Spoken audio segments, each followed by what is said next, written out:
Wonderful. Ethan Zuckerman, you are an associate professor of public policy, communication, and information at the University of Massachusetts. You are the founder of the Institute for Digital Public Infrastructure, a research group that is studying and building alternatives to the existing commercial internet. And you are the author of two books. Your first one, Rewire, Digital Cosmopolitans in the Age of Connection, and your latest book, Mistrust, Why Losing Faith in Institutions Provide the Tools to Transform Them. Ethan, thank you so much for joining me today. Oh, it's my pleasure to be with you. Glad we have a chance to talk. So, Ethan, we are losing faith in the government. Can you believe that? People don't believe what's going on. They don't. They made up their mind of what they're gonna believe depending on the TV channel that they use, and of course, digital media, social media. They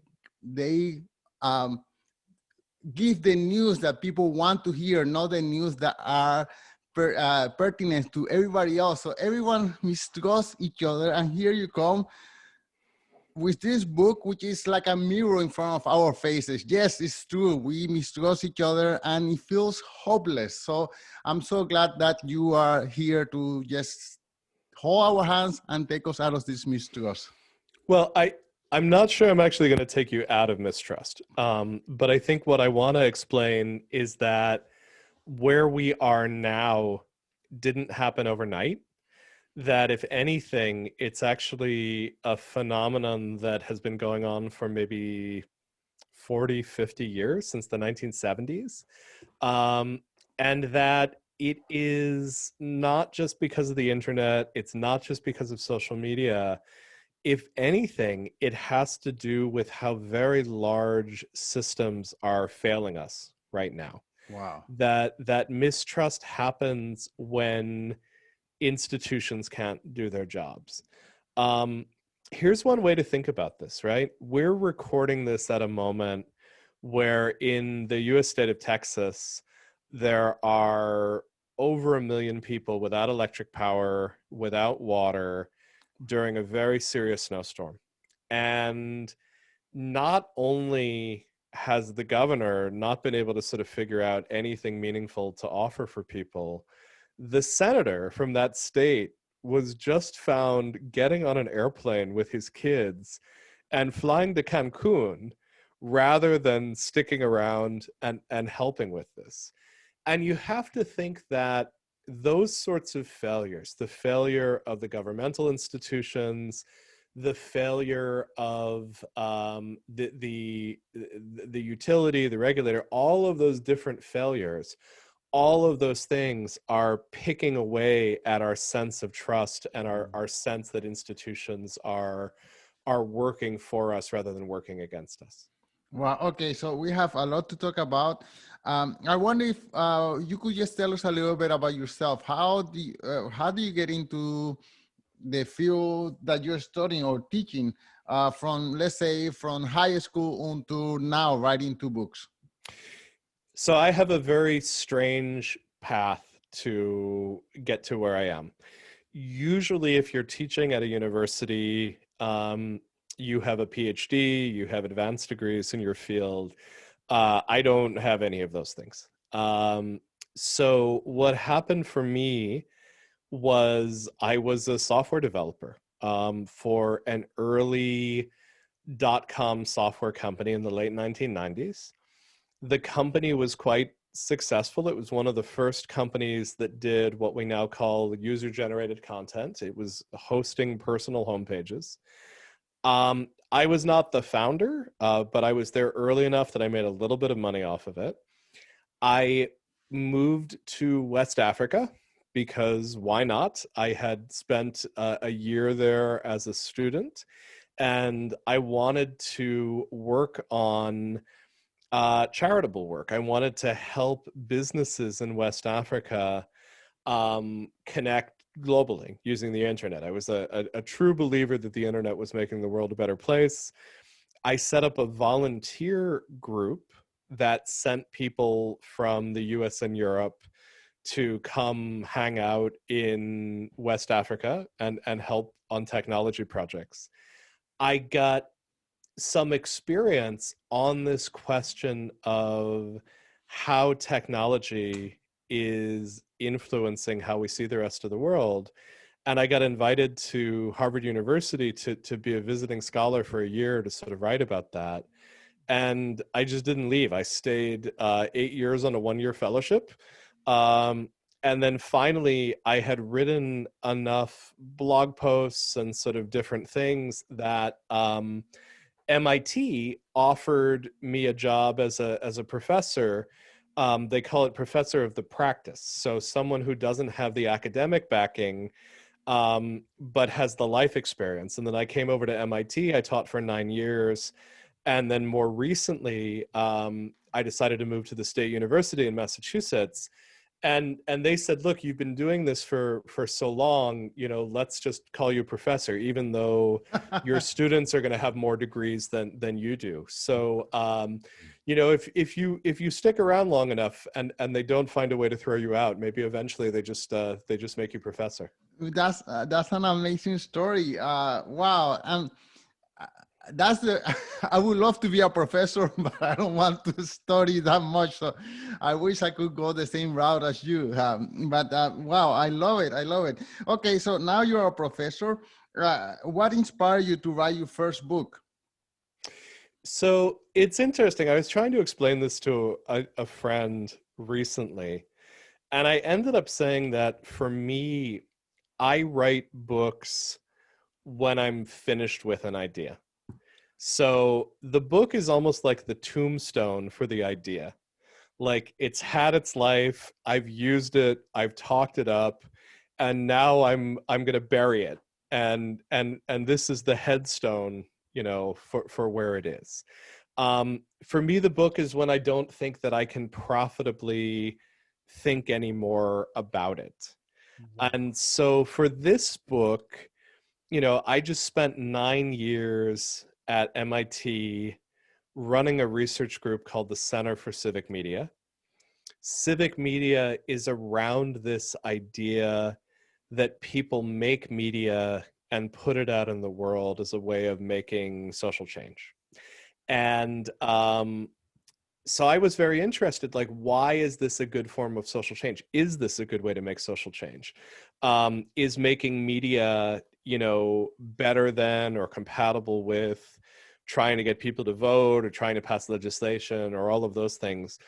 And so I had 9 years to answer those questions. And at the end of those 9 years, I actually felt like I had some pretty good answers.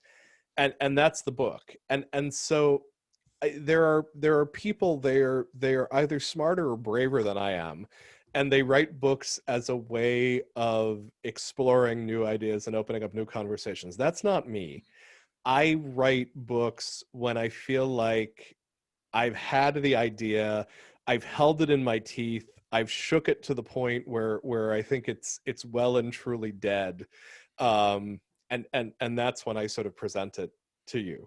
Um, Sometimes they come around again, right? Like sometimes something else happens as a result of the book, and you open the idea again. But I guess I'm just not really comfortable doing that work of writing until I feel like I really have thought something through pretty thoroughly. Wow. Okay. So, can you tell us then about your latest book, Mistrust? What is it about, and what are the ideas that now you have squeezed all the way to the last drop?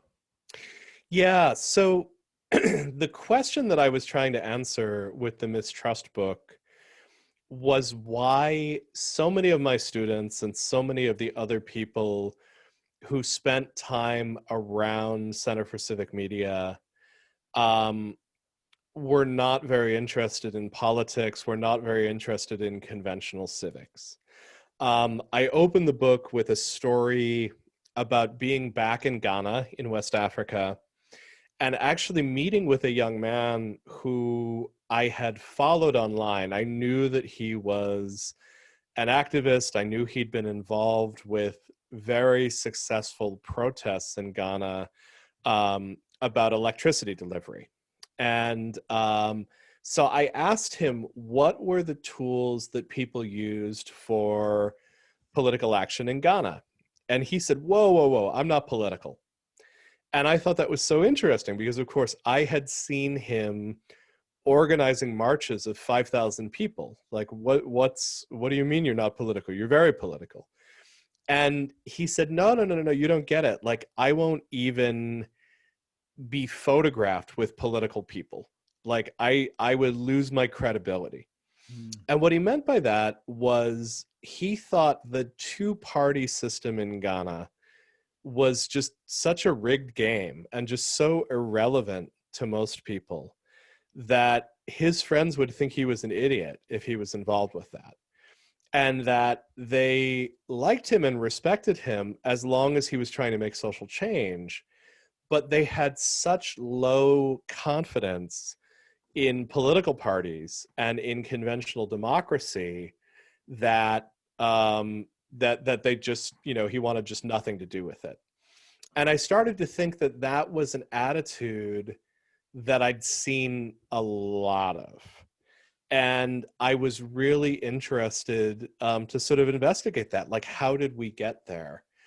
What I figured out was that actually we've been there for a while. In the United States, at least, we had this enormous shift in trust that really started during the 1970s. If you asked Americans, do you trust the government to do the right thing all or most of the time? In 1964, 77% of Americans said, yep, I trust the government. They'll do the right thing all or most of the time. By 1980, that number's down to 26%. So you go from 3 in 4 Americans trusting the government to 1 in 4 Americans trusting the government. 1970s is a bad decade for the US, right? We're in Vietnam. We have Watergate. We have the energy crisis. We have massive inflation. It's a real reckoning. And the US really sort of sees its vulnerabilities for a first time. What's interesting, though, is as we have that slide in confidence in government, we start seeing slides in confidence in other institutions. So we see confidence in the church, confidence in business, confidence in media, all of these different institutions, we start lacking confidence in them as well. And I should say, it's not just the US. It actually seems to be a problem that's happening not universally, but in many advanced democracies. And what I would conclude at a certain point is that people are reacting to systems that are not working well for them. I didn't write this book because of Donald Trump. I actually wrote this book because of Occupy, right? So I wrote this book because I saw friends on the left incredibly frustrated with politics, even at a moment where there was a Democrat in the White House.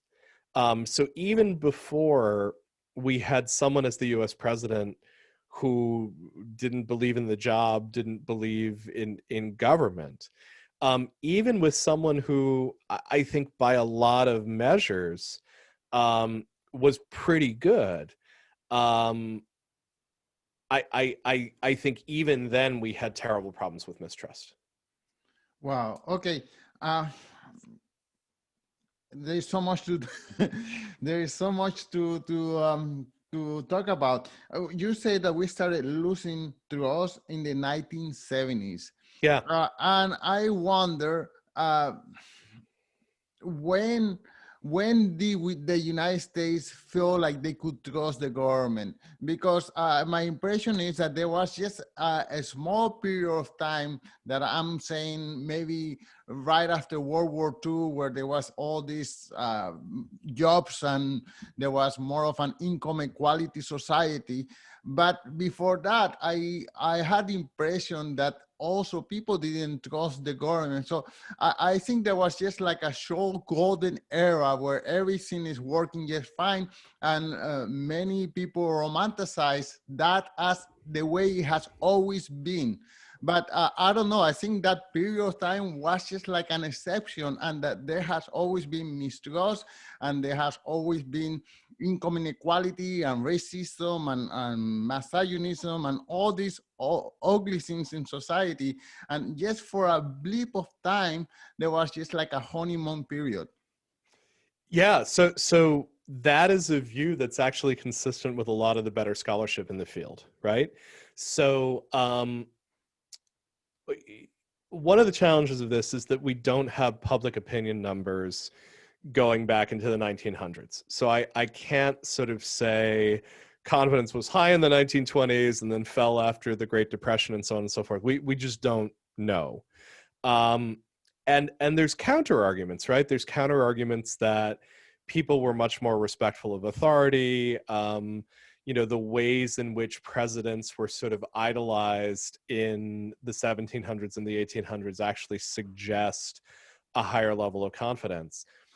But this is where things like Thomas Piketty get interesting, right? So Piketty comes in and sort of finds a way of essentially saying, look, that period of sort of post-World War II of decreasing inequality and rising prosperity that many of us think of as a golden age for democracy, first of all, not only have we gone away from that, but it's quite possible that inequality is a more natural state of things, and that we simply have lots of history of that. There's a way in which that period of time, really from say the mid 1940s to the mid 1960s, I think is idealized in American society. When people think of America, like that is the moment that they think about. It's worth pointing out that that is a moment where things were doing really well for white America. They were really not doing well for people of color. The civil rights movement exists in part to sort of come in and say, look, we've got to find a way to share the wealth, to share these benefits more equally. It was not a good moment for gay and lesbian people. It was not a good moment for people who didn't speak English. So the other question sort of becomes, who was it a good moment for? Who was it a moment where they had a lot of trust? Here's the thing, though. Trust is really useful. When you have high trust in an institution, you are willing to share your resources with that institution in the hopes that it's going to benefit you.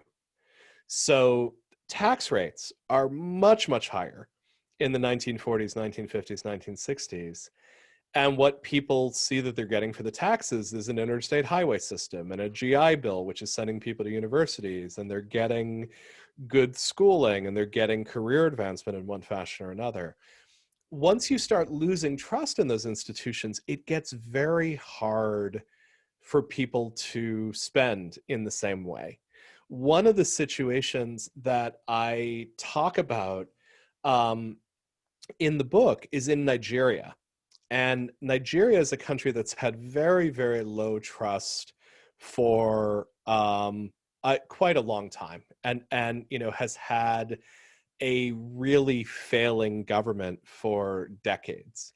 And one of the moments that people get very hopeful was when Ngozi Okonjo-Iweala took over the Ministry of Finance. And this is someone who is a Harvard-trained economist, has had all sorts of international positions, really, truly understands economics. And one of the things she says was, look, we've got to stop funding subsidies to rich people in Nigeria. We can't give gasoline away for free.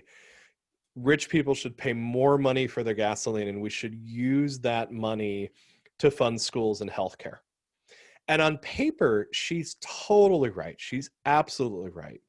But what happens is she increases the gas tax and people go out on the streets. And you try to figure out why. And the answer is they have so little trust that they're ever going to see any of that money, right?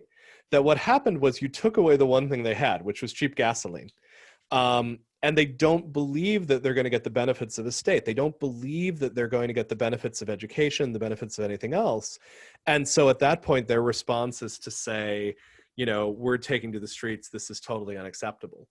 Once you lose trust, you lose that ability to do projects at very large scale. And much of what's good about institutions is that ability to combine resources and work at a very large scale. So you may be right. We may be at this moment where we're returning to our natural mistrustful stage. But that's not a great thing. Like, those moments where we've had very low trust are perhaps very hard moments to live within.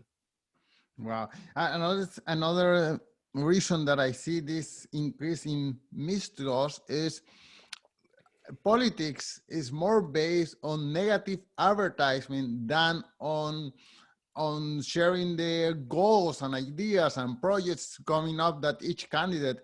So whenever you open a channel and all you hear is the negative things against the other candidate, and then you open the other channel and it's just the inverse, and there's no discussion or even giving the slightest amount of credit to one person or another, I mean, that creates such a polarization and mistrust for even someone who is trying to do something correctly, but is not recognized because that's not the right channel to recognize it. And unfortunately, I see some of that coming to Canada. Here, I begin to see politics a la United States. So all of a sudden calling names and, yes, you are an idiot. No, you are the idiot. And right now, for me to engage into even inform myself, it becomes disgusting. So a lot of people just say, I don't want to hear or see any more of that garbage, and just going to disconnect myself. Or so those are like me, I disconnect, but other people get connected to blame and point fingers against the opposite party. So even that connection is not even healthy. And I think we're now starting to understand where that leads, right? So, Rush Limbaugh just died. And I think a lot of people, in observing his death, are thinking about the transformation that he had on the Republican Party in particular. And Limbaugh never claimed to be a political leader. He claimed to be an entertainer. But in some ways, he actually became the most powerful figure in the Republican Party. He had 3 hours a day, every day, where many people would listen to him. And his was almost entirely a politics of negativity. It wasn't that he was advocating for certain ideas. He was really just tearing down things that he thought were stupid. And so this model of the other side are idiots and whatever we can do to make them suffer, that really grew through Donald Trump. Trump clearly, exemplified that politics and sort of pushed it forward. And I think we saw the apotheosis of that when people stormed the Capitol, right? They were not storming the Capitol because they don't like Joe Biden's economic policies. They were storming the Capitol because their team lost. And the head of the team said, we can't lose, we've got to fight. And, this is more important than sports, right? It's more important than my side wins and your side loses. Ideally, what this is actually about is, can we find solutions that work better than the solutions that we have right now? The problem is, I think none of us really believe that. I think very few people actually believe that the solutions that we're going to see come from government, particularly the federal government, that it just looks so paralyzed and so broken that unless we found some way to radically change that institution, if you're paying attention to it, you're paying attention to it for sport. And I think maybe part of what I've been trying to figure out is, what are situations where people really could make change? And that's what the Mistrust book is about. It's about helping you sort of try to identify where are places that you might be able to make change, rather than being frustrated with situations where you probably can't make change. Right. Okay. And can you suggest one of those situations where a regular individual like me can make some positive changes? Well, I will point to a couple of them, right? So one of the movements that I have been very inspired by is the Me Too movement, and the ways in which we are seeing survivors of sexual harassment and abuse start to talk about their experiences. And that in talking about their experiences and sort of refusing to be silenced, they're actually having a very substantial effect on the institutions they work within. Another one in the US right now is Black Lives Matter, and specifically the defund the police movement. And I think this idea that for many communities in the United States, that the police are so mistrusted, particularly by communities of color, that you can't just reform them incrementally. You might actually have to, close it down and build something new that's fit for purpose. I actually think that's a very powerful idea. And then I'll say, for me, where I've ended up sort of thinking about this is the world of social media. That I think trying to fix Facebook or fix Twitter is probably not as helpful in the long run as trying to build something entirely new and better. And I'm trying to sort of refocus my efforts there. And so what I really tried to do with this book was talk about a whole set of tools, a whole toolkit that people could use to figure out how to try to make change, and try to figure out how not to feel helpless and on the sidelines. Wow. Can I have your opinion on a controversial person such as Bill Gates? Some people are saying that he's trying to implant chips in our brains, and some other people see that he's saving life in Africa. And both sides are as equally, I don't, I don't know.